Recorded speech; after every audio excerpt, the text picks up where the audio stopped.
Assalomu alaykum aziz vatandoshlar. Sog'misizlar, omonmisizlar? Mana bugun yana sizlar uchun foydali ma'lumot bo'lsin deb video olishga qaror qildik. Bu videomizdan maqsad Turkiya davlatiga davolanish maqsadida kelmoqchi bo'lganlar uchun. Ya'ni Turkiya davlatiga davolanish maqsadida kelmoqchi bo'lganlar nimalarga e'tibor qilish kerak? Birinchi navbatda Turkiya davlatiga kelmoqchi bo'lsangiz, davlat kasalxonalariga keling. Chunki xususiy kasalxonalar juda qimmat hisoblanadi. Ikkinchidan, davlat kasalxonalariga kelishning ikki xil usuli bor. Ya'ni Turksoy hujjati orqali va shu sohadagi firmalar orqali. Turksoy aslida nima? Turksoy bu turk davlatining boshqa turkiy millat davlatlariga, ya'ni O'zbekiston, Qozog'iston, Qirg'iziston, Turkmaniston, Ozarbayjon va boshqa ko'plab turk millatiga oid bo'lganlar uchun bu hujjat har bir davlatning o'zini elchixonasidan olinadi va Turkiyaning Ichki ishlar vazirligidan tasdiqlanadi.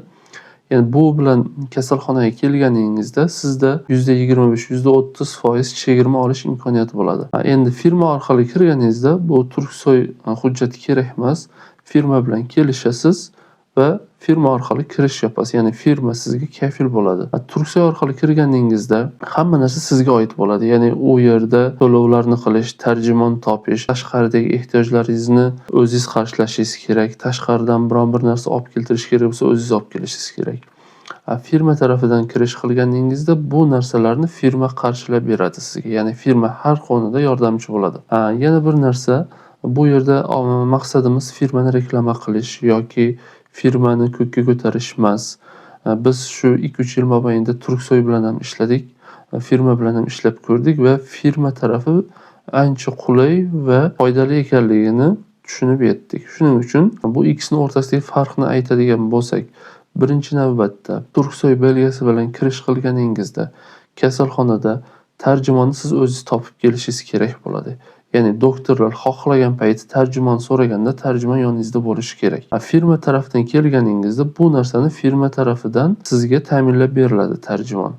Keyin to'lovlar masalasi. Turksoy bilan kelganingizda har bir narsaga to'lov qilish uchun o'zingiz önce buxgalteriyaga borasiz, hisobini olasiz va borib kassaga borib pul to'lab kelishingiz kerak bo'ladi. Til bilmasangiz, u kasalxonaning shart-sharoitini va joylashuvini bilmasangiz, bu juda sizga qiyinchilik tug'diradi. Chunki bu yerdagi aksariyat davlat kasalxona maydoni juda katta. Firma orqali kirganingizda siz to'g'ridan-to'g'ri kasalxonaga emas, firmaga pul to'laysiz.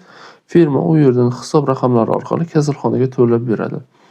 Yana bir taraf Turksoy bilan kirganingizda har bir narsa sizga, o'zingizga oid bo'ladi. Ya'ni shu bo'limga borib tekshiruvdan o'tib yoki shu bo'limga borib shu UZIga yoki MRTga yoki PETga tushib kelgan deganda o'zingiz borib tushib kelishingizga to'g'ri keladi.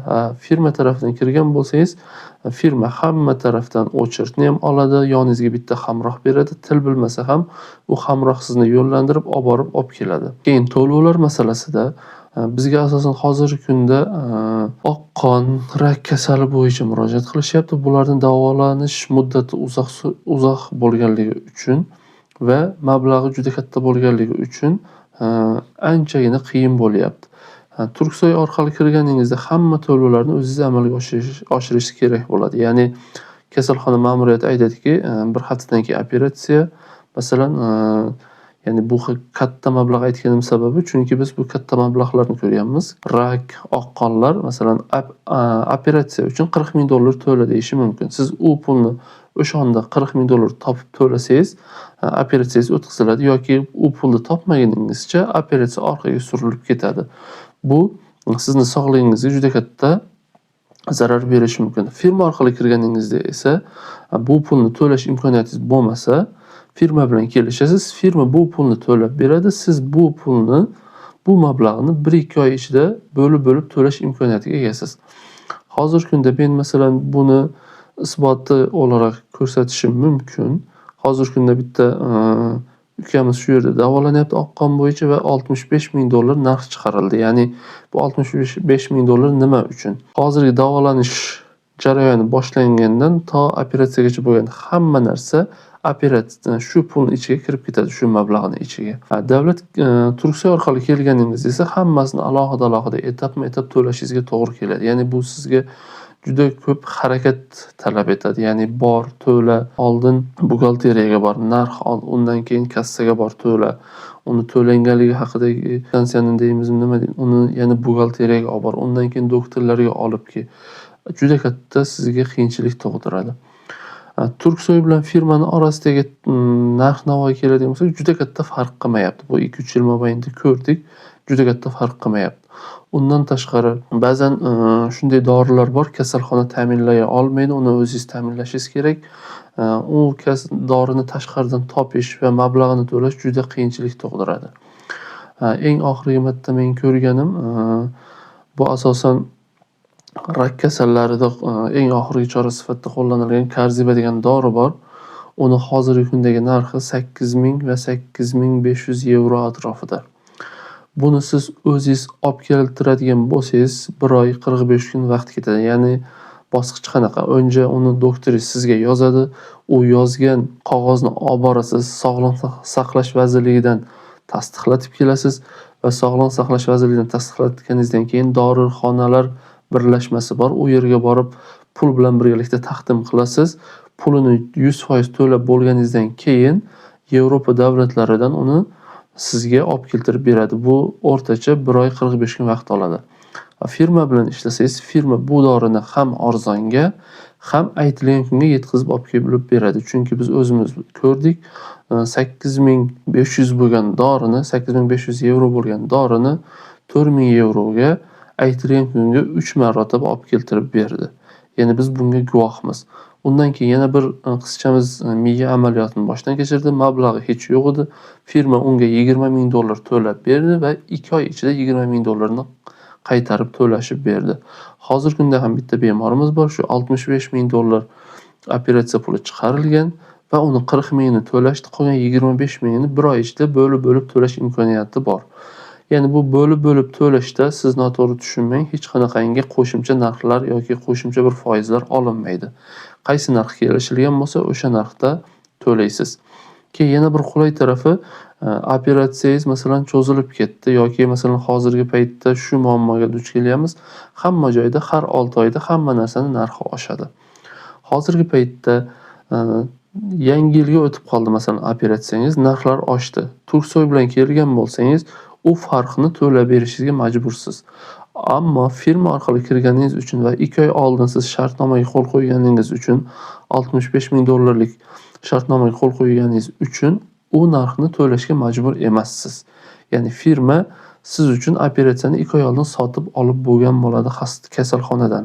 Shuning uchun uni farqini to'lashga majbur emassiz. Yana bitta firmaning eng katta foyda tarafi, ya'ni har doim yoningizda sizni xabar oluvchi bir kishi bo'ladi. Ya'ni yoningizda bo'lmasa ham chaqirganingizda yetishib keladi. Doktor chaqirganda yetib keladi.